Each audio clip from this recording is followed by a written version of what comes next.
మకర రాశి వారికి 5 గ్రహాలు దివ్యంగా యోగిస్తున్నాయమ్మ. సప్తమంలో చంద్రుడు, 5లో గురువు, తృతీయంలో శుక్ర, రాహు, శనులు.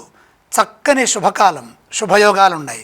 బ్రహ్మాండమైన ఫలితాలు సాధించడానికి కాలం సహకరిస్తుంది. మనోబలంతో ముందుకు సాగండి.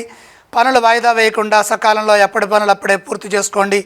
తద్వారా పనులు సఫలీకృతమవుతాయి. ఆత్మవిశ్వాసం రెట్టింపు అవుతుంది. ఆర్థిక విషయాలు బాగుంటాయి. వచ్చిన అవకాశాన్ని సద్వినియోగం చేసుకుని ధనాదాయ మార్గాలను పెంచుకునే ప్రయత్నం చేయండి. పలు మార్గాల్లో సిరి సంపదలు పెంచుకోవడానికి ఇది చాలా అనుకూలమైన సమయము. స్థిరాస్తులు వృద్ధి చేసుకునే విధంగా నిర్ణయాలు తీసుకోవాలి. మొహమాటం వల్ల ఆర్థిక నష్టాలు ఎదురుకాకుండా జాగ్రత్తలు తీసుకోవాలి. ప్రతి పని ఇంట్లో వారితో సంప్రదించి సమిష్టిగా నిర్ణయాలు తీసుకోండి. ఒత్తిడి లేకుండా సకాలంలో పనిచేయడం ద్వారా కార్య సఫలత ఉంటుంది. ఓర్పుని పరీక్షించేవారు ఉన్నారు. శాంతంగా, ఆవేశం లేకుండా నిదానంగా వ్యవహరించండి.